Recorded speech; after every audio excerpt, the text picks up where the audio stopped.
Thank you uncle. ம். Thanks brother. இந்த Bible study எடுப்பதற்கு என்னை அழைத்த ஒவ்வொருவருக்காகவும் கர்த்தருடைய நாமத்திலே நான் நன்றியை தெரிவித்துக் கொள்கிறேன். அதோடு சேர்த்து மேடவாக்க திருச்சபையினுடைய வாழ்த்துதலையும் நான் உங்களுக்கு தெரிவித்துக் கொள்கிறேன். இந்த பைபிள் ஸ்டடி எடுக்கிறதற்கு கணேசன் பிரதர் எனக்கு கால் பண்ணும்போது அவர் என்ன புக்ல இருந்து எடுக்கலாம் அப்படின்னு சொல்லி கேட்டாரு. எனக்கு ஒரு வாரம் டைம் கொடுங்க பிரதர், நான் யோசித்து சொல்றேன் அப்படின்னு. அப்புறம் அதே போல ஒரு வாரம் கழிச்சு அவர் எனக்கு கால் பண்ணி கேட்கும் பொழுது நான் சொன்ன ஒரு புஸ்தகம் நீதிமொழிகள். இதற்காக ஆண்டவர்கிட்ட ஜெபம் பண்ணி கொண்டிருக்கும் போது, ஆண்டவரே இவர்கள் பெரிய பெரிய புஸ்தகங்கள், அதாவது ரொம்ப ஒரு கடினமான புஸ்தகங்கள், எபிரேயர், யாக்கோபு, தீத்து அப்படின்னு சொல்லி இவங்க எல்லாம் படிச்சுக்கிட்டு இருக்காங்க. இதுல இந்த நீதிமொழிகளை குறிச்சு என்ன நான் சொல்றது அப்படின்னு சொல்லி நான் ஜெபம் பண்ணும்போது, இல்ல நீதிமொழிகள்ல இருக்கக்கூடிய காரியத்தை குறிச்சு சொல்லு அப்படின்னு சொல்லி ஆண்டவர் எனக்கு தீர்க்கமாக சொன்னார். அதனால் இது நீதிமொழிகள் அப்படின்னு சொல்லி சொல்லும்போது, ஒருவேளை உங்களுக்கு இது வந்து சண்டே கிளாஸ்ல இருந்து யூத் மீட்டிங்ல இருந்து எல்லா இடங்கள்லயும் இந்த நீதிமொழிகள் குறித்து அதிகமா நீங்க படிச்சிருப்பீங்க. அநேக வசனங்கள், ரொம்ப எளிமையான ஒரு மனப்பாட வசனங்கள் இந்த நீதிமொழிகள்ல உண்டு. சங்கீதத்துக்கு அடுத்தபடியாக அநேக மனப்பாட வசனங்களை நீங்கள் ஒருவேளை இந்த நீதிமொழிகள் புஸ்தகங்கள்ல இருந்து நீங்கள் மனனம் செய்து கொண்டிருக்கலாம்.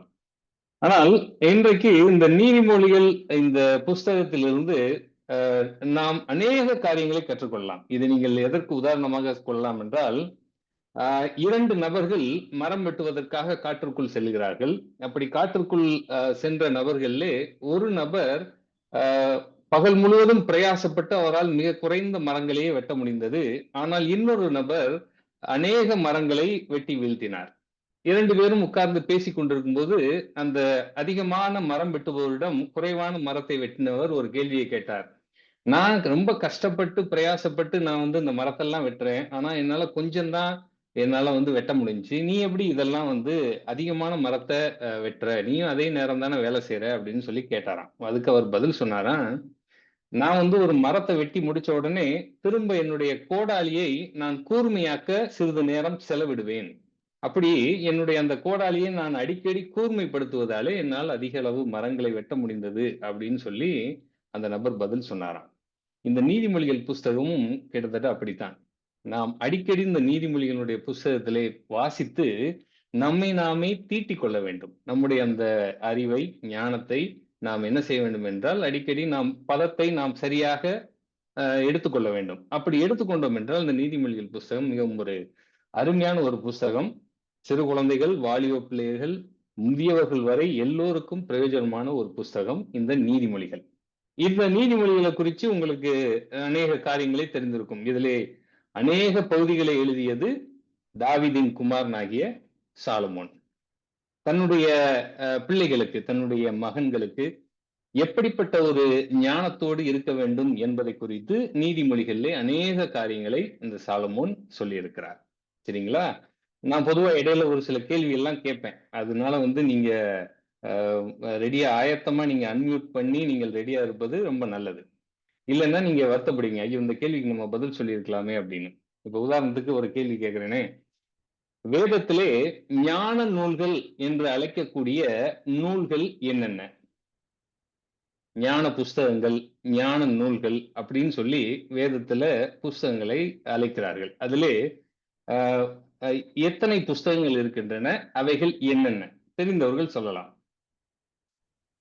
நீதிமொழிகள், நீதிமொழிகள், யோபு, யோபு, உன்னத பாட்டு, சாரி சாரி பிரசங்கி, உன்னத, இல்ல வெரி குட் உன்னத பிரதர், பாட்டுல பிரசங்கி பிரசங்கி தான் சொல்ல வந்தேன். பிரசங்கி. சரியான பதில். சோ இந்த வேதத்திலே 3 புஸ்தகங்களை ஞான நூல்கள், ஞான புஸ்தகங்கள் அப்படின்னு சொல்லி சொல்றாங்க. அதுல நீதிமொழிகள் முதலாவது, 2வது பிரசங்கி, 3வது யோபு. சரிங்களா?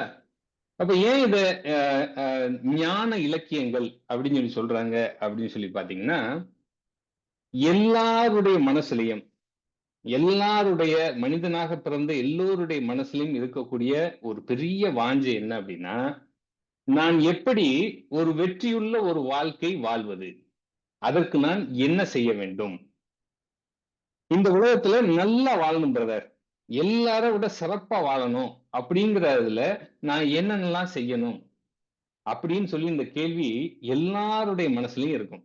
இந்த எல்லாருடைய மனசுல இருக்கக்கூடிய இந்த கேள்விகளுக்கு பதிலை இந்த 3 புஸ்தகங்கள் தருகிறது. அதனாலதான் இதை ஞான இலக்கியங்கள், ஞான புஸ்தகங்கள், ஞான நூல்கள் அப்படின்னு சொல்லி சொல்றாங்க. சரிங்களா? இப்போ இந்த இந்த நீதிமொழிகள் அப்படிங்கிற இந்த வார்த்தையினுடைய எபிரேய பாஷையில இதனுடைய அர்த்தம் என்ன அப்படின்னா மார்ஷல். மார்ஷல் அப்படிங்கிறது எபிரேய வார்த்தை. மார்ஷல் அப்படின்னா தேவ வாக்கு அப்படின்னு அர்த்தம். தேவனுடைய வார்த்தைகளை கொண்ட புஸ்தகங்கள், தேவனுடைய அந்த பழமொழிகளை கொண்ட நீதி நூல்கள், நீதியாக வாழக்கூடிய நபர்கள் செய்ய வேண்டிய காரியங்களை குறித்து விளக்கமாக சொல்லக்கூடிய ஒரு புஸ்தகம் அப்படின்னு சொல்லி ஒரு அர்த்தம். இன்னும் ரொம்ப எளிமையா சொல்லணும் அப்படின்னா life according to God's wisdom. தேவனுடைய ஞானத்துக்கு ஏற்ற ஒரு வாழ்க்கை வாழ என்ன தேவையோ அதை இந்த நீதிமொழிகள் புஸ்தகங்கள் சொல்வதாக நாம் எடுத்துக்கொள்ளலாம். சரி, இப்போ இந்த நீதிமொழிகள்ல முதல் ஒரு 6 வசனங்களை தொடர்ச்சியாக வாசிக்கலாம். நீதிமொழிகள் 1வது அதிகாரம் முதல் 6 வசனங்கள். சரிங்களா? நான் வாசிக்கிறேன். தாவீதின் குமாரனும் இஸ்ரவேலின் ராஜாவுமாக்கிய சாலமோனின் நீதிமொழிகள், இவைகளால் ஞானத்தையும் போதகத்தையும் அறிந்து புத்திமதிகளை உணர்ந்து விவேகம், நீதி, நியாயம், நிதானம் என்பவைகளை பற்றிய உபதேசத்தை அடையலாம். இவைகள் பேதைகளுக்கு வினாவையும் வாலிபருக்கு அறிவையும் விவேகத்தையும் கொடுக்கும். புத்திமான் இவைகளை கேட்டு அறிவில் தேறுவான். விவேகி நல்ல ஆலோசனைகளை அடைந்து நீதிமொழிகளையும் அதன் அர்த்தத்தையும் ஞானிகளின் வாக்கியங்களையும் அவர்கள் உரைத்த புதைபொருள்களையும் அறிந்து கொள்வான். சரிங்களா? இப்போ இந்த வாசித்த பகுதிகள்ல நிறைய வார்த்தைகள் இருக்கு. இந்த வார்த்தைகள் எல்லாம் ஒவ்வொன்றும் ஒவ்வொரு அர்த்தங்களை உடையதாக இருக்கிறது. இது நமக்கு அறிவு, ஞானம், புத்தி, விவேகம் இதெல்லாம் வாசித்து பார்க்கும் பொழுது எல்லாமே ஒரே மாதிரியே இருக்கே அப்படின்னு சொல்லி உங்களுக்கு தோணலாம். ஆனா இது ஒவ்வொன்றும் வேற வேற அர்த்தங்களை உடையது. இதுல 4வது வசனத்துல வரக்கூடிய ஒரு வார்த்தை என்ன அப்படின்னா பேதை அப்படின்னு ஒரு வார்த்தை இருக்கு. பேதை அப்படிங்கிற ஒரு வார்த்தையினுடைய அர்த்தம் என்ன? நம்ம நிறைய இடத்துல யோசிப்போம் இல்லையா? பேதை, பேதைகள் அப்படின்னு சொல்லி இந்த நீதிமொழிகள்ல நீங்க நிறைய வசனங்களை வாசிக்கலாம். அப்ப பேதைனா யாரு? அந்த வார்த்தைக்கு என்ன அர்த்தம்? யாராவது தெரிஞ்சவங்க இருந்தா தாராளமா சொல்லலாம். பேதைகள் நம்ம தமிழ்ல கூட வாசிக்கும் பொழுது மடந்தை, பேதை, அறிவை, தெளிவை அப்படின்னு சொல்லி பெண்களினுடைய அந்த பருவங்களை சொல்லும் பொழுது சொல்வார்கள். அப்ப பேதை அப்படின்னா என்ன அர்த்தம்?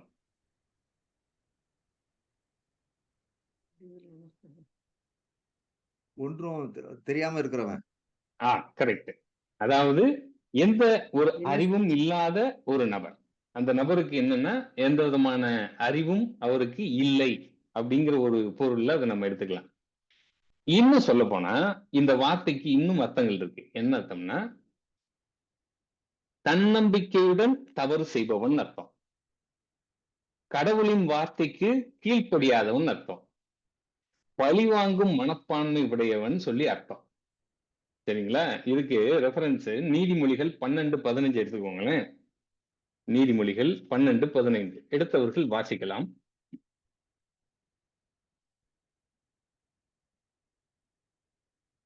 மதியினனுடைய வழி அவன் பார்வைக்கு செம்மையா இருக்கும், ஆலோசனைக்கு செவி கொடுக்கிறவனோ ஞானம் உள்ளவன். இந்த மதியினன் அப்படிங்கிறது இந்த பேதையை குறிப்பதாக இருக்கிறது. சரிங்களா? இதே நீதிமொழிகள் 10:23 நாம் வாசிக்கலாம். 10:23 சொல்லப்பட்டிருக்கிறது, தீவினை செய்வது மூடனுக்கு விளையாட்டு, புத்திமானுக்கோ ஞானம் உண்டு. அப்போ இந்த பேதை என்பவன் மூடனாக இருக்கிறான். அடுத்ததா நீதிமொழிகள் 18:6 வாசிக்கிறோம்.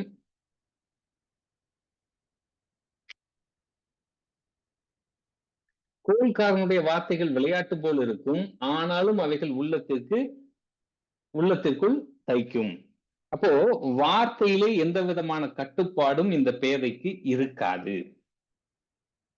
அவன் தேவனுடைய அந்த அறிவை நெருங்குவதற்கு அவன் மறுப்பவன், அந்த ஆலோசனையை ஏற்றுக்கொள்ள தயங்குபவன். நீதிமொழிகள் 10:23 வாசித்த பிரகாரம் எதையும் விசாரிக்காமல், யாரிடமும் ஆலோசனை செய்யாமல், தனக்குத்தானே தன்னை மெச்சிக்கொண்டு தன் இஷ்டப்படி செய்யக்கூடிய ஒரு நபர், இவர்தான் பேதை. இந்த பேதைக்கு வினாவையும் வாலிபருக்கு அறிவையும் விவேகத்தையும் இந்த நீதிமொழிகள் கொடுக்கும் அப்படின்னு சொல்லுது. சரி, பேதைங்கிறது நமக்கு தெரியுது. பேதைங்கிறது கொஞ்சம் இந்த அதிகமான ஒரு ஞானமோ அறிவோ இல்லாமல் தன்னிச்சையாக தனக்கு தோன்றியபடியெல்லாம் செய்யக்கூடிய ஒரு நபர், பேசக்கூடிய ஒரு நபர், மற்றவர்களை காயப்படுத்தும் என்று தெரியாமலேயே அவர்களை காயப்படுத்தக்கூடிய ஒரு நபர். சோ இப்படிப்பட்ட ஒரு நபர் பேதையாக இருக்கிறார். சரி, அப்படி என்றால் புத்தி அப்படிங்கிறதுக்கு என்ன அர்த்தம்? இதனால இவன் புத்தி அடைவான் அப்படிங்கிறது சொல்லுது. அப்போ புத்தி அப்படிங்கிற அந்த வார்த்தைக்கு என்ன அர்த்தம் அப்படிங்கிறத யோசிச்சு பார்த்து யாராவது சொல்லுங்க. இது பொதுவா அந்த மாதிரி கேள்வி பதிலா இந்த ஒரு செஷன் இருக்கும். ஏன்னா இந்த நீதிமொழிகள்ல பரவலா பயன்படுத்தக்கூடிய அந்த வார்த்தைக்கான அர்த்தம் நமக்கு தெரிஞ்சு அப்படின்னா இதை படிக்கும்போது இன்னும் நமக்கு ரொம்ப பிரயோஜனமா இருக்கும். நம்ம சொல்லுவோம் இல்லையா, புத்திசாலி, அறிவாளி அப்படின்னா என்ன அர்த்தம்? புத்திசாலின்னா அறிவாளி, அறிவாளி, அறிவுடையவன். Very good, correct uncle. அதாவது அறிவு அப்படிங்கிறது, இது ஆங்கிலத்துல பாத்தீங்கன்னா he is a knowledgeable person. Knowledge அப்படிங்கும் போது இங்க இருக்கக்கூடிய தகவல்களை எல்லாம் தெரிந்து வைத்திருக்கக்கூடிய ஒரு நபர் அப்படின்னு சொல்லி அர்த்தம். இப்ப உதாரணத்துக்கு நம்ம சிறு குழந்தைகளை பாத்தீங்க அப்படின்னா நம்மை விட ரொம்ப அறிவாளியாக இந்த மொபைலை யூஸ் பண்றதோ அல்லது லேப்டாப்பை யூஸ் பண்றதோ அவங்க செய்வாங்க. அதாவது அவர்களுக்கு அதனுடைய அறிவு, அதை பற்றியதான ஒரு தெரிந்து கொள்ளக்கூடிய ஒரு காரியம் அதிகமாக இருக்கும். அப்ப ஒரு விஷயத்தை அறிந்து கொண்டவன் அறிவாளி. அப்ப இந்த நீதிமொழிகளை படிக்கும் பொழுது அவன் அறிவாளியாக இருக்கிறான். இந்த அறிவாளி எப்படிப்பட்டவனாக இருக்கிறான் என்றால், தன்னுடைய தகவல், சுற்றி இருக்கக்கூடிய சூழ்நிலைக்கு ஏற்ற ஒரு அறிவு, அதற்கு ஏற்ற ஒரு செயல்முறை, தன்னுடைய அறிவை வைத்துக் கொண்டு அவன் அதற்கேற்ற பிரகாரமாக செயல்படக்கூடியவன், அதுதான் அறிவாளி. அப்ப அந்த அறிவு என்பது நாலேஜ், அறிந்து கொள்வது. சரி, அப்படின்னா விவேகம் அப்படி ஒரு வார்த்தை இருக்கு இல்லையா, விவேகம் அப்படிங்கிற வார்த்தைக்கு அர்த்தம் யாராவது சொல்றீங்களா? ஞானம் வந்து வேற, விவேகம் வேற. நீங்க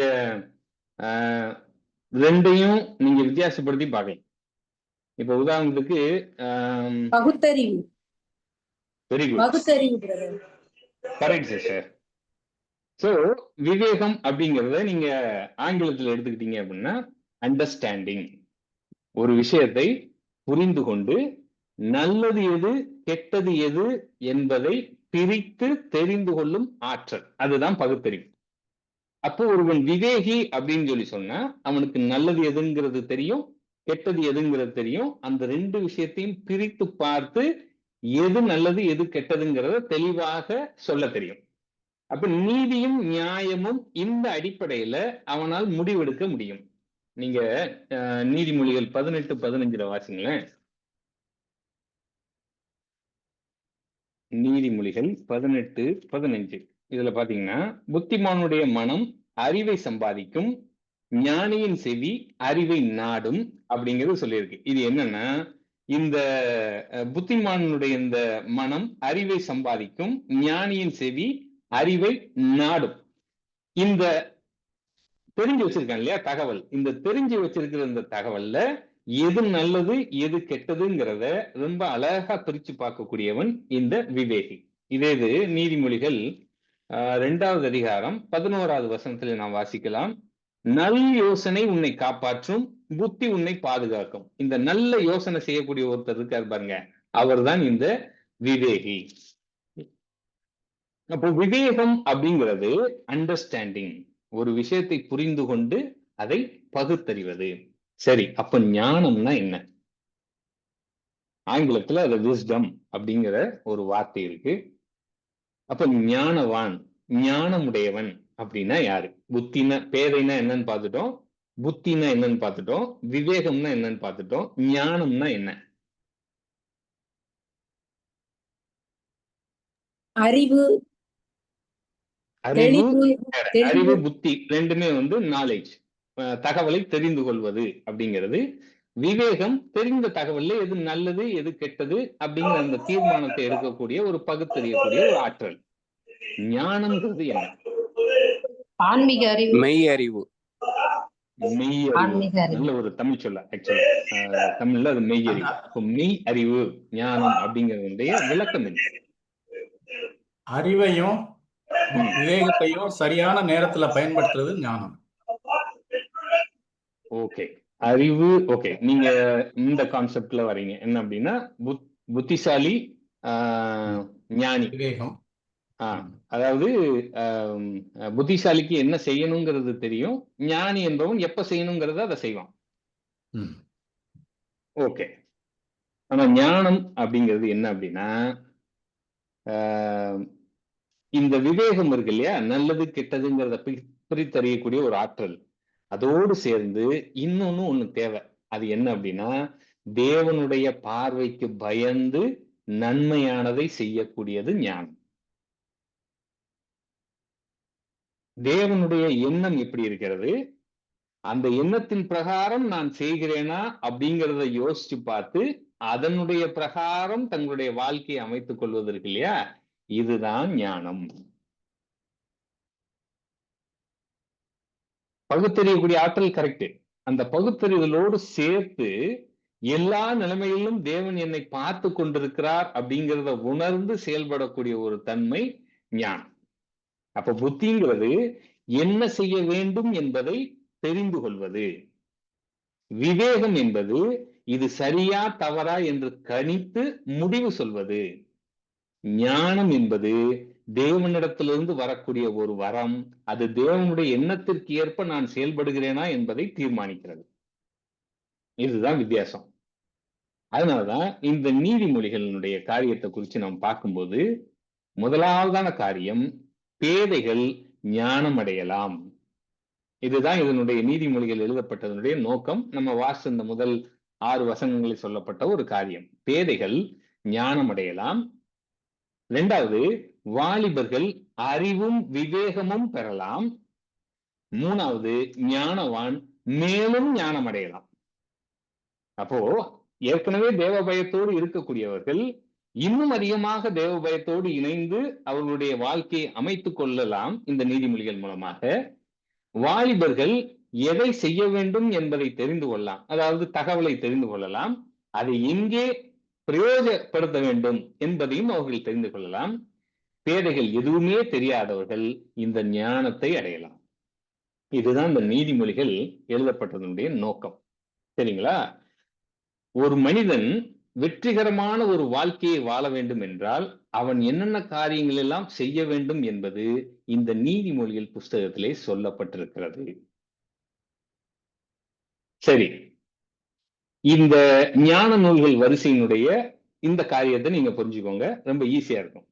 அப்ப நீதிமொழிகள்ல சொல்லப்பட்ட பிரகாரம் ஒரு மனுஷன் ஞானத்தோட அவன் வாழ்றான் அப்படின்னா அவனுடைய வாழ்க்கை ஒரு வெற்றிகரமான வாழ்க்கையா இருக்குமா அப்படின்னு சொல்லி கேட்டீங்கன்னா யோசித்து பாருங்க. நீங்க உங்களுடைய வாழ்க்கையிலே யோசித்து பாருங்க. நான் தேவனுக்கு பயந்து நான் எல்லா காரியங்களிலும் நான் செய்து கொண்டிருக்கிறேன், ஆனாலும் என்னுடைய வாழ்க்கை ஒரு வெற்றிகரமான வாழ்க்கையா அப்படிங்கிறது எனக்கு தெரியல அப்படின்னு சொல்லி நீங்க யோசிச்சீங்கன்னா இந்த ஞான நூல்கள் வரிசையில 2வதா ஒரு புஸ்தகம் இருக்கு, அதை நீங்க வாசிக்கணும்.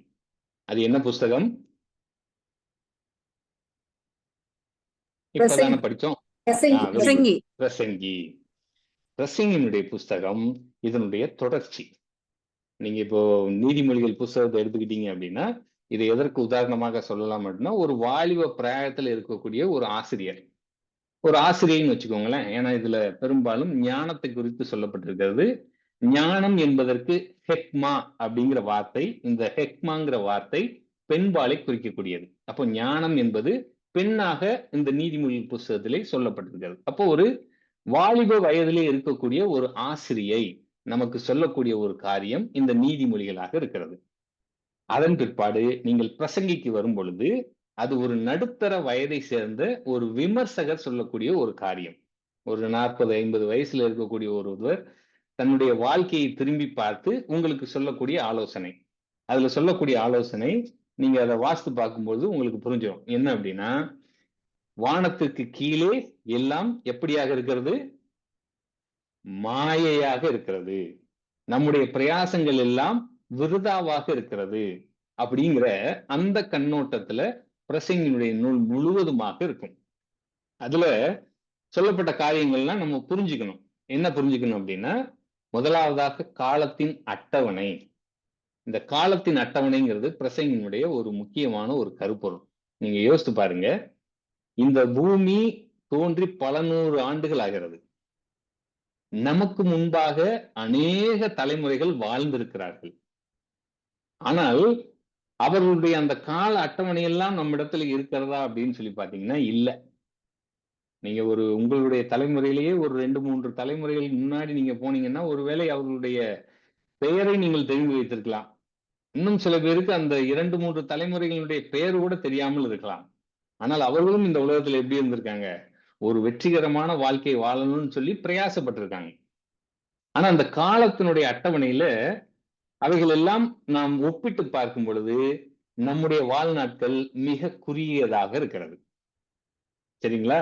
அதுதான் பிரசங்கில வாசிக்கிறோம். என்னன்னா, ஒரு தலைமுறை போகும், இன்னொரு தலைமுறை வரும். அந்த தலைமுறை செய்த அதே காரியங்களை வரக்கூடிய தலைமுறையும் செய்யும். இதுதாங்க, இதை புரிந்து கொள்வதுதான் ஞானம். என்ன அப்படின்னா, என்னுடைய வாழ்க்கையை குறித்து நான் பார்க்கும் பொழுது என்னுடைய வாழ்க்கை என்னை மையமாக வைத்து நான் ஒரு வெற்றியுள்ள வாழ்க்கை வாழ்வதா என்று சொல்லி நான் போராடி கொண்டிருக்கிறேன், என்னை மையமாக வைத்து. ஆனா நம்முடைய காலத்தை எடுத்து நீங்க பார்க்கும் பொழுது இந்த காலம், நம்முடைய வாழ்க்கைங்கிற இந்த காலம் ரொம்ப ஒரு குறுகிய காலம். எப்படி ஒரு 3 தலைமுறைக்கு முன்னாடி இருந்த நபர்களை எல்லாம் நாம் மறந்து விட்டோமோ, அதை போல அடுத்த ஒரு 3 தலைமுறைக்கு பின்னாடி வரக்கூடியவர்கள் நம்ம என்ன செய்து விடுவார்கள்? மறந்து விடுவார்கள். இதுதான் இந்த பிரசங்கியினுடைய ஒரு விமர்சனம். உங்களுடைய வாழ்க்கை நிலையற்றது. இந்த உலகத்திலே பூமிக்கு கீழாக, வானத்திற்கு கீழாக மனுஷன் படக்கூடிய பிரயாசங்கள் எல்லாம் விருதாவாக இருக்கிறது, மாயையாக இருக்கிறது அப்படிங்கிற இந்த ஞானத்தை பிரசங்கி நூல் மூலமா நாம் கற்றுக்கலாம். 2வது ஒரு காரியம், பிரசங்கி 9வது அதிகாரம் 2:5 நாம் வாசிக்கிறோம். என்ன அப்படின்னா, நீதிமானாக இருந்தாலும் சரி, துன்மார்கனாக இருந்தாலும் சரி, அவர்களுக்கு என்ன ஒரு பொதுவான விஷயம் இருக்கிறது? மரணம். சரிங்களா? அப்ப நாம் எல்லோரும் ஒரு நாளில் மரிக்க போகிறோம் என்ற ஞானத்தை அந்த பிரசங்கியினுடைய புஸ்தகம் மூலமாக நாம் தெரிந்து கொள்ளலாம். அப்ப எல்லா செயல்களும், நாம படக்கூடிய இந்த பிரயாசங்கள் எல்லாம் என்ன அப்படின்னா ஒரு கட்டத்துல நமக்கு பைத்தியக்காரத்தனமாக தோன்றும். அடுத்து 3வதா நம்முடைய வாழ்க்கையினுடைய சீரற்ற தன்மை. நீதிமொழிகள்ல சொன்ன பிரகாரம் நான் சரியான ஒரு வாழ்க்கை தான் வாழ்றேன், ஆனா அதற்குண்டான நன்மையை என்னால் அனுபவிக்க முடியலையே அப்படின்னு சொல்லி சொன்னா, இந்த பிரசங்கினுடைய புஸ்தகத்துல அது ரொம்ப தெளிவா சொல்லப்பட்டிருக்கிறது. என்ன அப்படின்னா, நம்முடைய வாழ்க்கை சீரற்ற தன்மையோடு தான் இருக்கும். அப்ஸ் அண்ட் டவுன்ஸ் நம்முடைய வாழ்க்கையில இருந்து கொண்டேதான் இருக்கும். நீங்கள் பிரசங்கி 9:11 வாசிங்களேன்.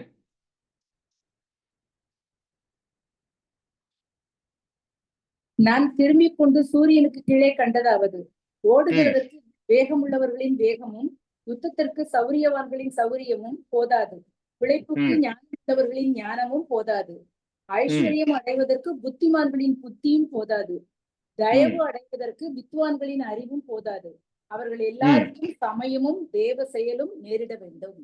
இதுதாங்க நம்முடைய வாழ்க்கையில நாம் தெரிந்து கொள்ள வேண்டிய ஒரு காரியம். இந்த உலகத்துல நம்ம திரும்பி பார்க்கக்கூடிய வெற்றியாளர்கள் யாரெல்லாம் நம்ம ஜெயிச்சவங்க, யாரெல்லாம் ஒரு ரோல் மாடல் அப்படிங்கிற நிலைமையில நம்ம வச்சிருக்கோம்னு சொல்லி பார்த்தோம் அப்படின்னா, அவங்களுக்கு எது அமைஞ்சதான்? சமயமும் தேவ செயலும் நேரிட வேண்டும். அவங்களுக்கு ஒரு வாய்ப்பு கிடைக்கணும், அவங்களுக்கு தேவனுடைய அனுகிரகம் இருக்கணும். இப்படி இருக்கிறவங்க மட்டும்தான் என்ன செஞ்சிருக்காங்க? ஒரு வெற்றியுள்ள ஒரு வாழ்க்கை வாழ்ந்திருக்கிறார்கள் அப்படிங்கிற இந்த நிதர்சனமான உண்மையை இந்த பிரசங்கி நூல் நமக்கு தெளிவாக சொல்லும். அதனாலதான் இது ஞான புஸ்தகத்திலே 2வதாக இருக்கக்கூடிய ஒரு நடுத்தர வயதை சேர்ந்தவன் சொல்லி சொல்றோம். காலத்தின் அட்டவணையை குறித்து பேசுகிறது, நம்முடைய வாழ்நாள் எவ்வளவு குறுகியது என்பதை குறித்து பேசுகிறது, நாம் எல்லோரும் ஒரு நாளிலே மரணத்தை நாம் பார்க்க போகிறோம் என்பதை குறித்தும் பிரசங்கி சொல்லுகிறது, வாழ்க்கையிலே நமக்கு சீரற்ற தன்மை இருக்கும் என்பதையும் அது சொல்லுகிறது. இந்த மாயை அப்படிங்கிற அந்த வார்த்தை எடுத்துக்கிட்டீங்கன்னா புகை என்றும் சொல்லலாம், நீராவி என்றும் சொல்லலாம். புகையை பார்த்தீங்கன்னா ஏதோ ஒரு பொருள் இருக்கிறது மாதிரி இருக்கும், ஆனா அதை போய் பார்க்கும்போது அந்த பொருள் என்ன செய்யாது, இருக்காது. நீராவியும் அதே மாதிரிதான். இந்த ஆவி, மாயை, இந்த ரெண்டுக்கும் உரிய ஒரு வார்த்தை தான் ஆபேல் அப்படிங்கிற அந்த பேருனுடைய அர்த்தம். ஆதாமுடைய மகன் ஆபேல். ஆபேல் அப்படின்னா மாயை அப்படின்னு சொல்லி ஒரு அர்த்தம். அது ஆதாம் தெரிஞ்சு வச்சாரோ தெரியாம வச்சாரோ அது நமக்கு தெரியாது. பட் அதனுடைய அர்த்தம் அதுதான். அப்போ இந்த வாழ்க்கை அர்த்தமில்லை அப்படின்னு சொல்லி அந்த ஆசிரியர் சொல்லவே இல்லை. இது வந்து லைஃப் இஸ் மீனிங்லெஸ், எந்த ஒரு அர்த்தமும் இல்லை அப்படிங்கிறது பிரசங்கினுடைய நோக்கம் அல்ல. ஆனால் அதனுடைய அர்த்தம் தெளிவாக இல்லைன்னு அர்த்தம். ஒவ்வொருவருக்கும் வித்தியாசமானது அப்படிங்கறத இந்த பிரசங்கி சொல்றார். ஆனா அங்கேயும் அவர் சொல்றார் என்னன்னா, காரியத்தின் கடைத்தொகை என்னதான், தேவனுக்கு பயந்திருத்தல். இந்த 3 புஸ்தகங்களுடைய ஒரு அடிப்படை தன்மையில பாத்தீங்க அப்படின்னா, தேவனுக்கு பயந்திருத்தல் என்பதுதான் ஞானத்தினுடைய ஆரம்பம் அப்படிங்கிறத நீதிமொழிகள் சொல்லுகிறது. பிரசங்கிக்கு வரும் பொழுது காரியத்தின் கடைத்தொகை என்று சொல்லும் பொழுது தேவனுக்கு பயந்து வாழ்தல் அப்படிங்கிறத சொல்லுது. சரி, இந்த 2 புஸ்தகங்களும் ஞான புஸ்தகங்கள்ங்கிறது நமக்கு தெரியுது. யோபு எப்படிங்க ஞான புஸ்தகமாகும்? இல்லைங்களா? யோபு புஸ்தகம் நீங்க எடுத்து வாசித்தீங்க அப்படின்னா, அது வந்து ஒரு தனி நபர்களுடைய ஒரு வாழ்க்கை. அந்த வாழ்க்கையில பிசாசனுடைய சோதனை எப்படியாக வந்தது, அதை எப்படி வந்து தேவன் அதை அனுகிரகமாக அவருக்கு மாற்றி தந்தார் அப்படிங்கிறத குறித்து யோபு புஸ்தகத்துல வாசிக்கிறோம். அது எப்படி ஒரு ஞான புஸ்தகமாக ஆகும்?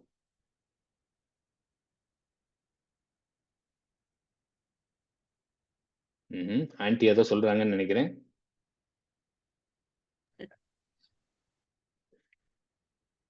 சொல்லுங்க ஆன்டி. நீங்க சொல்லு. அந்த சிநேகிதர்கள் அவனுக்கு அறிவுரை சொல்றாங்க, யோபோட சிநேகிதர்கள். அதே மாதிரி கர்த்தரும் தன்னுடைய பெரிய காரியங்களை, தன்னுடைய மகத்துவங்களை பற்றி அவனுக்கு சொல்றாரு. கரெக்ட். எஸ் எஸ் ஆன்டி, நீங்க சொன்னது கரெக்ட். என்ன அப்படின்னா, இதுல நீங்க உங்களுடைய இந்த ஒரு வாழ்க்கையில் இருக்கக்கூடிய ஒரு பெரிய கேள்வி என்ன அப்படின்னா, நல்லவன் ஏன் வந்து சோதனையை சந்திக்கிறான்? நல்ல விஷயங்கள் தான் செய்யறான், புத்திமானாக இருக்கிறான், ஞானவானாக இருக்கிறான், நல்ல விஷயங்களை செய்கிறான், நல்லது எது தீமை எதுங்கிறத தெரிஞ்சு அதன் பிரகாரம் தேவனுக்கு பயந்து இந்த காரியங்கள் எல்லாம் செய்கிறான். ஆனால் அப்படிப்பட்டவர்களுடைய வாழ்க்கையிலும் ஏன் இப்படிப்பட்ட சோதனைகள் வருகிறது? இருக்கிறதுலே வேத புஸ்தகத்திலே யோபுனுடைய அந்த சோதனை தான் மிகப்பெரிய சோதனையாக பார்க்கப்படுகிறது, இல்லைங்களா? ஒரே நாள்ல எல்லாவற்றையும் இழந்து போனான். அப்போ அவன் நல்லா தானே இருந்தான், தேவனுக்கு பயந்து இருந்தான், எல்லா காரியங்களும் தேவனுக்கு பயந்து எல்லா காரியங்களையும் செய்து கொண்டுதான் இருந்தான். ஆனால் அவனுடைய வாழ்க்கையிலும் ஒரு பெரிய ஒரு இடியாக ஒரு சம்பவம் நடக்கிறது. அவன் எல்லாவற்றையும் இழந்து போனான், தன்னுடைய சரீரத்தினுடைய பலத்தையும் இழந்து போனான். அப்படிப்பட்ட ஒருவன் ஏன் இந்த ஞான புஸ்தகங்களோடு இணைக்கப்படுகிறான் என்றால், வேதம் அதற்கு தெளிவாக சொல்லுகிறது. இந்த 2 பேரு பேசக்கூடிய காரியங்கள், அதாவது யோபுவும் அவனுடைய சிநேகிதர்களும் பேசக்கூடிய இந்த காரியங்கள்ல ரொம்ப இயல்பாக நாம் புரிந்து கொள்ள வேண்டியது, நன்மை தீமை இரண்டுமே தேவன் நமக்கு தரும் பரிசுகள். நீங்க யோபுனுடைய 11:8 நீங்க வாசித்தீங்க அப்படின்னா, அவன் இருளின் நாட்களையும் நினைக்க வேண்டும் இருக்கு. எல்லாருடைய வாழ்க்கையிலும் இருளின் நாட்கள் என்று ஒன்று உண்டு. அந்த இருளின் நாட்கள்ல அவன் எப்படிப்பட்ட ஒரு காரியத்தை செய்கிறான், எப்படிப்பட்ட ஒரு நிலைமையில இருக்கிறான் அப்படிங்கிறது நமக்கு தெரியும். இந்த யோபு புஸ்தகம் ஏன் ஞான புஸ்தகம் அப்படின்னு சொல்லி சொல்றாங்கன்னா, இந்த கேள்விக்கு அது பதில் தரவே இல்லை. யோபுக்கு ஏங்க இந்த சோதனை வந்துச்சுன்னு சொல்லி அந்த புஸ்தகத்துல எந்த ஒரு விளக்கமுமே கிடையாது. அவனுடைய நண்பர்கள் எல்லாம் சொல்றாங்க, நீ ஏதோ ஒரு என்ன செஞ்சிருப்ப, ஒரு பாவம் செஞ்சிருப்ப, தேவன் என்ன செய்கிறாரு, அநியாயம் செய்யக்கூடிய தேவன் அல்ல, நீ ஏதோ தப்பு செஞ்சிருக்க, அதனால உனக்கு ஆண்டவர் இந்த தண்டனையை தந்திருக்காரு, அவர் ஞானமும் நீதி உள்ளவர் அப்படின்னு சொல்லி எல்லாம் அந்த நண்பர்கள் பேசக்கூடிய அந்த இதெல்லாம் பாத்தீங்க அப்படின்னா ரொம்ப தெளிவா பேசிக்கிட்டு இருப்பாங்க. தேவன் நீ உன் சைடு தான் ஏதோ தப்பு இருக்கு, தேவன் சைடு தப்பே இல்லை அப்படின்னு சொல்லி பேசிக்கிட்டு இருப்பாங்க. யோபு என்ன சொல்லிட்டு இருப்பாப்ல, தன்னுடைய உள்ள குமுறல் எல்லாம் சொல்லிட்டு இருப்பாப்ல. நான் பிறந்த நாள் சபிக்கப்பட்டிருக்கும், ஒரு ஆண் குழந்தை பிறந்தது என்று சொன்ன அந்த நாள் அந்தகாரப்படுவதாக அப்படின்னு சொல்லி அவன் எல்லா காரியங்களும் சொல்லிட்டு இருக்கான். என்கிட்ட எந்த குறையுமே இல்லையே அப்படின்னு சொல்லி சொல்லிட்டு இருக்கான். இந்த கேள்விகளுக்கு அந்த யோபு புஸ்தகம் பதில் தரவில்லை. அதற்கு மாறா அது என்ன சொல்ல வருது அப்படின்னா, நம்முடைய ஞானத்தை விட தேவனுடைய ஞானம் பெரியது. அதை நம்ம புரிஞ்சுக்கணும். எப்படி நம்முடைய வாழ்க்கை ஒரு மாயையான ஒரு வாழ்க்கை அப்படிங்கிறத பிரசங்கி சொல்றாரோ, இந்த யோபுனுடைய புஸ்தகத்தை எடுத்துக்கிட்டீங்கன்னா, ஒரு வயதான ஒரு நபர் 100, 120 வயது வாழ்ந்த ஒரு நபர் தேவனுடைய ஞானத்தை குறித்து சொல்லக்கூடிய ஒரு புஸ்தகமாக யோபு இருக்கிறது. அதனாலதான் யோபு ஆண்டவர் பேசும்போது சொன்னாரு, நான் இந்த பூமியை உண்டாக்கும் பொழுது நீ எங்கே இருந்தாய்? எனக்கு ஆலோசனை சொல்லும்படியாக இருந்தவன் யார்? தன்னுடைய படைப்புகளுடைய அந்த காரியத்தை எல்லாம் சொல்றாரு. சொல்லிட்டு அதன் மூலமாக அவர் சொல்லக்கூடிய காரியம் என்ன அப்படின்னா, உங்களுடைய இந்த ஞானத்தை விட தேவனுடைய ஞானம் பெரியது. அப்போ நாம் ஆராதிக்கிற, நாம் தொழுது கொள்கிற தேவன் மிக பெரியவராக இருக்கிறார். அவர் ஞானம் உள்ளவராக இருக்கிறார். நம்முடைய ஞானம் குறைவுள்ளது. அவருடைய ஞானம் அளப்பரியது. நீங்க இன்னும் யோசிச்சு பாத்தீங்க அப்படின்னா, யோபுவுக்கு அவர் ஏன் 2 மடங்கு ஆசீர்வாதங்களை தந்தார் அப்படிங்கறது நீங்க யோசிச்சு பாத்தீங்கன்னா, அப்படி அவர் தரணும்னு சொல்லி அவசியமே இல்லை. கரெக்டுங்களா? ஏன்னா இந்த உலகத்துல நம்ம நிறைய பேரை பார்க்கிறோம். நிறைய ஒரு நல்ல காரியங்களை செய்தவர்கள் மிகவும் ஒரு மோசமான நிலைமையிலே மரித்தவர்களாகவும் இருக்கிறார்கள். இல்லைங்களா? அவங்களுடைய பொருளாதார நிலைமையிலோ அல்லது அவங்களுடைய குடும்ப சூழ்நிலை ஏதோ ஒரு கஷ்டத்திலே அவர்கள் மரித்தவர்களாக இருக்கிறார்கள். இப்ப யோபுனுடைய வாழ்க்கையிலே அந்த இரட்டத்தனையாக அவர் ஆசீர்வதிக்க வேண்டும் என்ற அவசியம் இல்லை. ஆனால் தேவன் கிருபையுள்ளவர் அப்படிங்கிறதை காட்டுவதற்காக, நமக்கு புரிய வைப்பதற்காக அங்கே அவன் ஆசீர்வாதங்களை பெற்றுக்கொள்கிறான். அப்ப இந்த ஞான நூல்களுடைய நீங்க வரிசையை பார்த்தீங்க அப்படின்னா, நீதிமொழிகள், நீதி என்றால் என்ன, தேவனுக்கு பயப்படக்கூடிய ஞானம் எப்படிப்பட்டது என்பதை குறித்து ஒரு மனிதன் எவ்விதமாக தன்னுடைய வாழ்க்கையை ஞானத்தோடு வாழ வேண்டும் என்பதை சொல்லக்கூடிய ஒரு புஸ்தகமாக இருக்கிறது. இந்த பிரசங்கி புஸ்தகம் நம்முடைய வாழ்க்கையினுடைய நிச்சயமற்ற தன்மையை சொல்லக்கூடியதாக இருக்கிறது. யோபுனுடைய புஸ்தகம் தேவன் எவ்வளவு பெரிய ஞானவான் என்பதை காட்டுவதாக இருக்கிறது. அதனாலதான் யாக்கோபு சொன்னாரு, ஒருவன் ஞானத்தில் குறைவுள்ளவனாக இருந்தால், என்ன செய்யணுங்கிறது தெரியாம இருந்தால், ஏதோ ஒரு விசுவாச சோதனை வரும் பொழுது என்ன செய்ய வேண்டும் என்பது அவனுக்கு தெரியவில்லை, அந்த ஞானம் அவனுக்கு இல்லை என்றால் அவன் பிதாவின் இடத்தில் கேட்க கடவன் சொல்லியிருக்கு. எல்லாருக்கும் சம்பூர்ணமாக கொடுக்கக்கூடியவர் அந்த தேவன் ஞானத்தை கேட்பவர்களுக்கு தருபவராக இருக்கிறார். அப்ப இந்த 3 புஸ்தகங்களுடைய ஆர்டர் இதுதான். இந்த இதுல அப்ப நீதிமொழிகள் ஏன் நம்ம படிக்கணும் அப்படிங்கும்போது, பேதைகளை அது ஞானியாக மாற்றுகிறது, ஞானவான்களை இன்னும் ஞானவான்களாக மாற்றுகிறது, வாலிபர்களுக்கு அறிவையும் விவேகத்தையும் தருவராக இருக்கிறது. சரி, இந்த வாழ்க்கையே ஒரு மாயை, தேவன் ஞானம் உள்ளவர், இதெல்லாம் தெரிஞ்சதுக்கு அப்புறமும் இந்த நீதிமொழிகள் புஸ்தகம் படிக்கணுமா அப்படின்னா கண்டிப்பா படிக்கணும். இப்ப உதாரணத்துக்கு நீங்க சாலையில நீங்க பிரயாணம் பண்ணணும் அப்படின்னா உங்களுக்கு என்ன தெரிஞ்சிருக்கணும்? ரூல்ஸ் அண்ட் ரெகுலேஷன் உங்களுக்கு என்ன செஞ்சிருக்கணும்? தெரிஞ்சிருக்கணும். நீங்க ஒரு 2 வீலர் ஓட்டிட்டு போனாலோ அல்லது 4 வீலர் ஓட்டிட்டு போனாலோ இந்த சாலையிலே போவதற்கான அந்த சட்ட திட்டங்களை நீங்கள் தெரிந்தவர்களாக இருக்கணும். அப்படி போனீங்கன்னா உங்களுடைய அந்த ஆபத்தினுடைய அந்த தன்மை குறைவாக இருக்கும். உங்களுக்கு ஆக்சிடென்ட்டே ஆகாதுன்னு சொல்லி கிடையாது, ஆனால் அதனுடைய தன்மை எப்படி இருக்கும்னா குறைவாக இருக்கும். நீங்கள் முடிந்தவரை நீங்கள் அதை என்ன செய்யலாம்? அவாய்ட் செய்யலாம். ஆனால் சட்டதிட்டம் தெரியாமல் நீங்கள் அதை பிரயோகப்படுத்தும் பொழுது, நீங்கள் பயணப்படும் பொழுது உங்களுக்கு என்ன இருக்கும்? அதனுடைய ஆபத்தினுடைய அந்த சதவீதம் அதிகமாக இருக்கும். அப்ப நீதிமொழிகள் புஸ்தகம் நாம் எதற்காக படிக்க வேண்டும் என்றால், நம்முடைய ஞானத்தை அதிகப்படுத்திக் கொள்ள, நமக்கு தெரியாத ஒரு காரியங்களை தெரிந்து கொள்ள, இந்த வாழ்க்கையிலே நாம் எப்படி வாழ வேண்டும் என்பதை நாம் கற்றுக்கொள்ள. புதிய ஏற்பாட்டுக்கு வரும்போது வாசிக்கிறோம், நம்முடைய ஞான கண்மலை கிறிஸ்து. நாம் கிறிஸ்துவை உடையவராக இருக்கிறோம். அவர் எல்லா ஞானத்திற்கும் ஊற்றுக்கண்ணாக இருக்கிறார். அவர் நம்மோடு கூட வருகிறார். நம்முடைய வாழ்க்கையை நாம் எப்படி வாழ வேண்டும் என்பதை இந்த நீதிமொழிகள் மூலமாக நாம் தெரிந்து கொள்ள முடியும். ரொம்ப ஒரு எளிமையான ஒரு புஸ்தகம். இந்த நீதிமொழிகளுடைய ஆரம்பம் இப்படியாக இருக்கிறது. 7வது வசனம் வாசிங்களேன். நீதிமொழிகள் 1:7.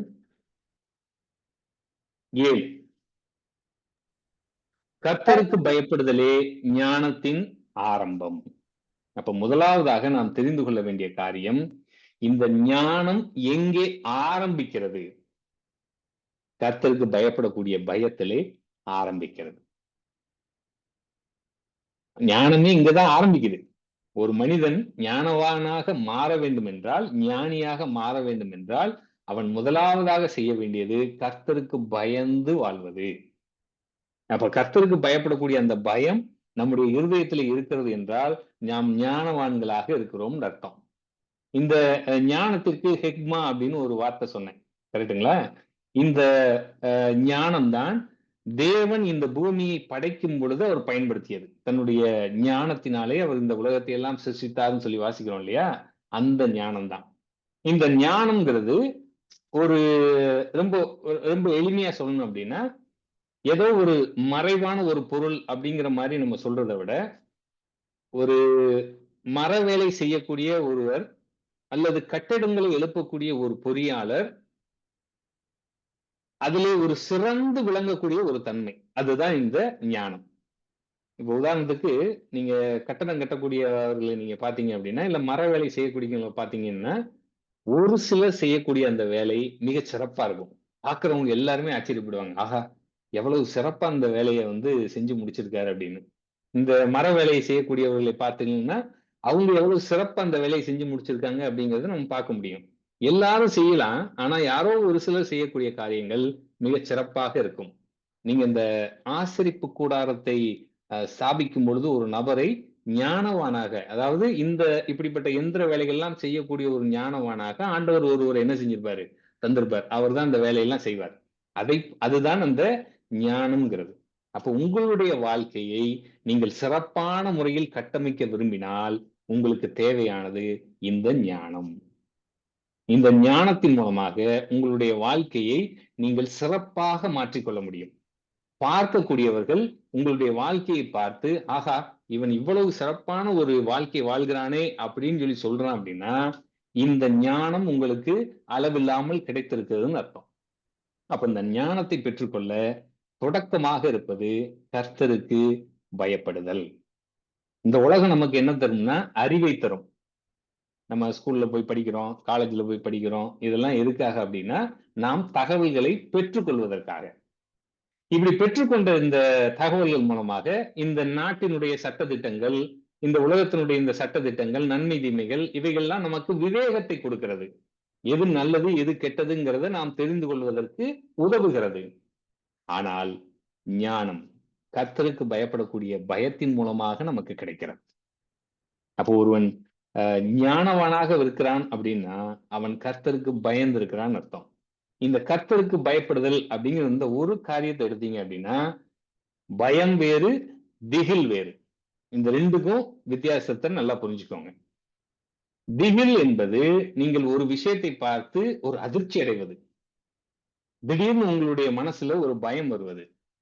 இப்போ உதாரணத்துக்கு நீங்க ஒரு ரோட்ல போய்கிட்டு இருக்கீங்க, ஒரு டூ வீலர்ல ஒரு 60-70 கிலோமீட்டர் வேகத்துல போய்கிட்டு இருக்கீங்க. அப்படி போய்கிட்டு இருக்கும்போது திடீர்னு ஒரு நாய் குறுக்க வந்துருச்சுன்னு வைங்க, உங்களுடைய மனசு எப்படி இருக்கும்னு நினைக்கிறீங்க? இல்ல நீங்க ஒரு இடத்துல உட்காந்து ஒரு புஸ்தகம் படிச்சுட்டு இருக்கீங்க, உங்களுக்கு பின்னாடி ஏதோ ஒண்ணு ஊர்ந்து வருது, நீங்க அதை டக்குன்னு பாக்குறீங்க, அது ஒரு பாம்பு. உங்களுடைய மனசுல எப்படி ஒரு எண்ணம் வரும்னு நினைக்கிறீங்க? அதுதான் திகில்.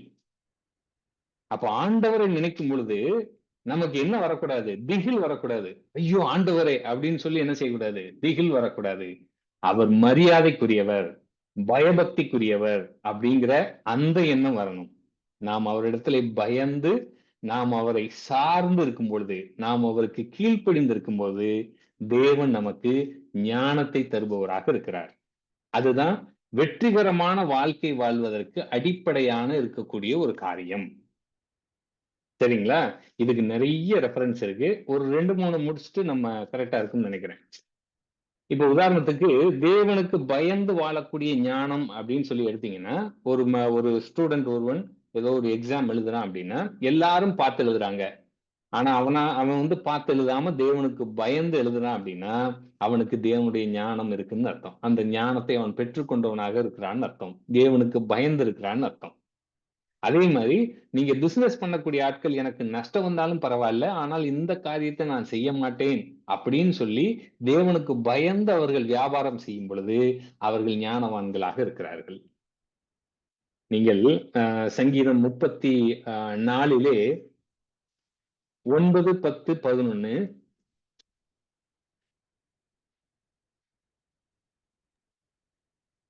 சங்கீதம் 34 கர்த்தருடைய பரிசுத்தவான்களே அவருக்கு பயந்திருங்கள், அவருக்கு பயந்தவர்களுக்கு குறைவில்லை. அவருக்கு பயந்தவர்களுக்கு குறைவில்லைங்க. இது நம்ம நல்லா புரிஞ்சுக்கணும். நம்ம நிறைய இடத்துல நம்ம எழுதி வச்சிருப்போம், சிங்கக்குட்டிகள் தாழ்ச்சி அடைந்து பட்டினியா இருக்கும், கர்த்தரை தேடுகிறவர்களுக்கு ஒரு நன்மையும் குறைபடாது. இதனுடைய ஆரம்பம் என்ன அப்படின்னா, கர்த்தருக்கு பயந்திருங்கள், கர்த்தருக்கு பயந்தவர்களுக்கு குறைவு இல்லை. அது சங்கீதம் ரொம்ப தெளிவா சொல்லுது. நீங்கள் அடுத்து 11ஆவது வசனம், பிள்ளைகளே எனக்கு செவி கொடுங்கள், கர்த்தருக்கு பயப்படுதலை உங்களுக்கு போதிப்பேன். அப்போ ஆண்டவருக்கு பயந்து நீங்கள் உங்கள் வாழ்க்கையை நீங்கள் நடத்தும் பொழுது அது எப்படிப்பட்ட சவால்களை உடையதாக இருந்தாலும் உங்களால் அதை இயல்பாக கடந்து செல்ல முடியும். நீங்க ஆண்டவருக்கு பயப்படக்கூடிய பயம் இல்லாமல் நீங்கள் வாழ்ந்தீர்கள் என்றால் உங்களுக்கு சவால்கள் வரும் பொழுது, உங்களுக்கு சோதனைகள் வரும் பொழுது நீங்கள் என்ன செய்வீர்கள் என்றால் நீங்கள் நொறுங்கி போவீர்கள். நீங்கள் அதே இடத்திலே தேங்கி விடுவீர்கள், அங்கேயே நின்று விடுவீர்கள். ஆனால் தேவனுக்கு பயந்து காரியங்களை செய்து கொண்டே இருப்பவன் தொடர்ச்சியாக போய்க்கொண்டே இருப்பான். அது ஒரு வெற்றியுள்ள ஒரு வாழ்க்கையாக இருக்கும். இதுதான் இந்த நீதிமொழிகளினுடைய ஆரம்பமாக இருக்கக்கூடிய இந்த கர்த்தருக்கு பயப்படக்கூடிய பயம் என்பது. ஏசாயா 33:6 ஏசாயா 33:6 பூரண ரட்சிப் ஞானமும் அறிவும் உன் காலங்களுடைய உறுதியாயிருக்கும், கர்த்தருக்கு பயப்படுதலே அதில் பொக்கிஷம். கர்த்தருக்கு பயப்படுதலே அதன் பொக்கிஷம். அது ஒரு ட்ரெஷர். நம்ம அதை ஒரு பொக்கிஷமாக நினைத்து நாம் கர்த்தருக்கு பயந்து இருக்க வேண்டும். உங்களுக்கு ஒரே ஒரு ஹோம்ஒர்க் ஒண்ணு தர்றேன், நீங்க அதை எப்படி செஞ்சுட்டு வரீங்கன்னு சொல்லி நான் பார்க்கிறேன். சங்கீதம் 89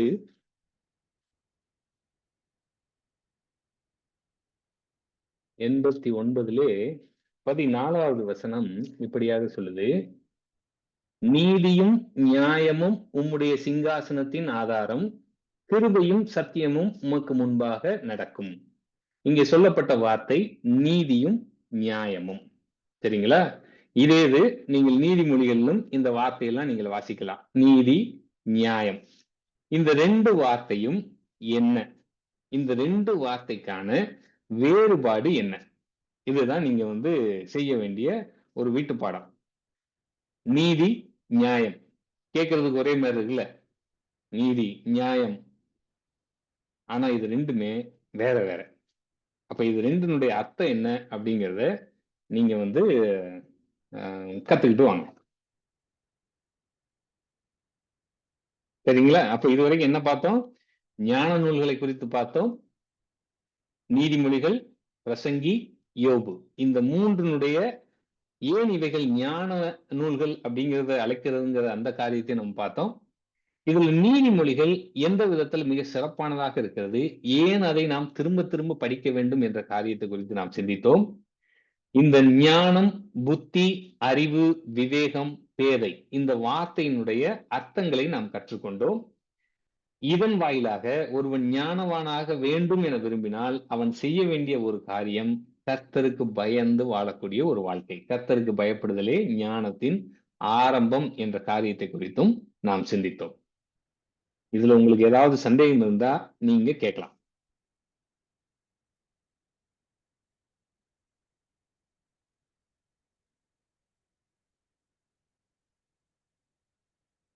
ஏன்னா எனக்கு ஒரு 5 நிமிஷத்துக்கு முன்னாடி நீங்க முடிச்சிருங்க. 5 நிமிஷம் கொஸ்டின் ஏதாவது உங்களுக்கு இருந்தா நீங்க கேட்கலாம் அப்படின்னு பிரதர் சொன்னாரு. ஸோ உங்களுக்கு ஏதாவது சந்தேகம், ஏதாவது ஒரு டிஸ்கஸ் பண்ணணும் அப்படின்னா இந்த ஒரு 5 நிமிடத்தை நாம் எடுத்துக்கொள்ளலாம். ஜெபம் பண்ணிட்டு அந்த சந்தேகம் விஷயம் பேசலாமா? கண்டிப்பா கண்டிப்பாங்க. நம்முடைய சகோதரர் விஜயானந்த் அவர்கள் ஜெபம் செய்து கூட்டத்தை நிறைவு செய்வார்கள். சகோதரர் விஜயானந்த்.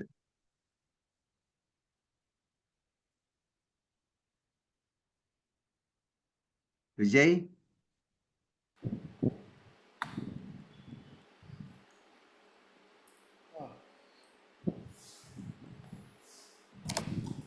நாம் ஜெபிக்கலாம். மகா கிருபையும் இரக்கம் நிறைந்த எங்கள் தேவாதி தேவனே, உம்மை துதிக்கிறோம், ஸ்தோத்திரிக்கிறோம். இந்த மாலை பொழுதுக்காய் உம்மை நன்றியோடு துதிக்கிறோம் கர்த்தாவே. உம்முடைய கிருபை நிறைந்த உம்முடைய வார்த்தைகளை நாங்கள் கேட்டோம். நீதிமொழிகளிலிருந்து நாங்கள் கேட்ட அந்த வசனங்களுக்காய் உம்மை நன்றி செலுத்துகிறோம். ஞானத்தை பற்றி நாங்கள் ஆண்டவரை படித்தோம் கர்த்தாவே. கர்த்தருக்கு பயப்படுவதே ஞானத்தின் ஆரம்பம் என்று நாங்கள் வாசித்தோம். உமக்கு பயந்து வாழக்கூடியதான வாழ்க்கையை எங்களுக்கு தந்திருக்கிறேன், அதற்காக நன்றி செலுத்துகிறோம். இப்பொழுது இந்த பொழுதும் ஆண்டவரே உடைய வார்த்தையின் மூலமாக நீர் எங்களோடு பேசினதற்காக நன்றி செலுத்துகிறோம். சகோதரனை அருமையாக எடுத்து பயன்படுத்துவதற்காக நன்றி செலுத்துகிறோம். வந்திருக்கிற ஒவ்வொருவருக்காக நாங்கள் நன்றி செலுத்துகிறோம் கர்த்தாவே. இந்த பொழுதை ஆசீர்வதித்தாருங்க. வந்திருக்கிற ஒவ்வொருவரையும் ஆசீர்வதிங்க. எல்லா துதிகன மகிமை யாவையும் கர்த்தர் மீட்பர் ரட்சகருமாக விளங்குகிற இயேசு கிறிஸ்துவின் நாமத்தை எடுக்கிறோம். ஜீவன் நல்ல பிதாவே, ஆமென். ஆமென். ஆமென். இப்பொழுது உங்களுக்கு ஏதாவது சந்தேகங்கள் இருந்தால் சகோதரனிடத்தில் நீங்கள் கேட்கலாம். அவர் பேசின காரியங்களில் இருந்து சகோதரிகளும் பேசலாம், கேட்கலாம். ஒன்றும் தவறு கிடையாது.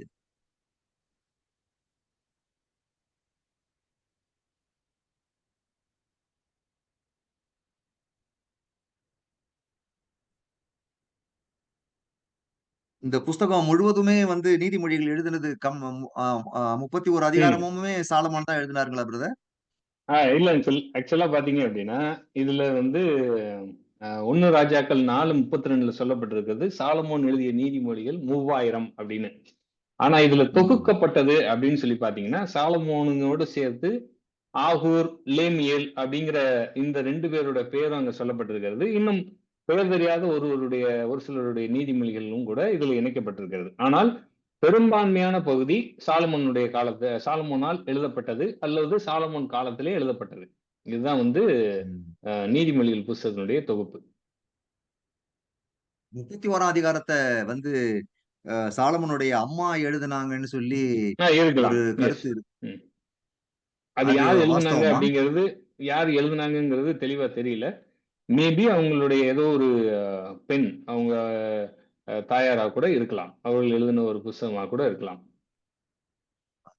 லேமுவேலுங்கிற சாலமோன் தான். ஆமா. லேமுவேலுங்கிறது சாலமோனா? லேமுவேலுங்கிறது யாருன்னு கேக்குறாங்க. லேமுவேல் அப்படிங்கிற அந்த பெயரை குறிச்சோ அவருடைய ஏதோ குறிச்சோ எதுவும் இல்ல. ஒரு சிலர் அது சாமுவேலினுடைய இன்னொரு பெயர் அப்படிங்கிறது சொல்றாங்க.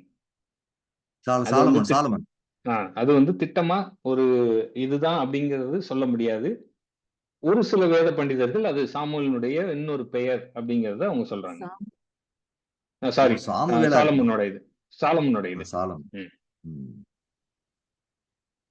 சாலமோனுடைய அம்மானா பத்சேபாள் தானே? பத்சேபாள் வந்து அவ்வளவு நல்ல கருத்துக்களை சொல்ல முடியுமான்னு எனக்கு ஒரு எனக்கு இது இருக்கு.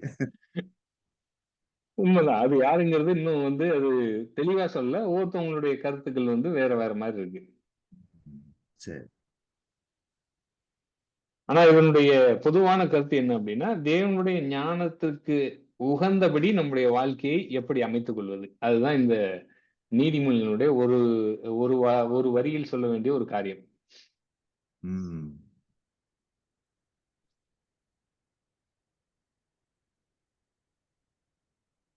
வேற யாரும் பேசுறது கேளுங்க. ஏதாவது சந்தேகம் இருந்தா கேளுங்க.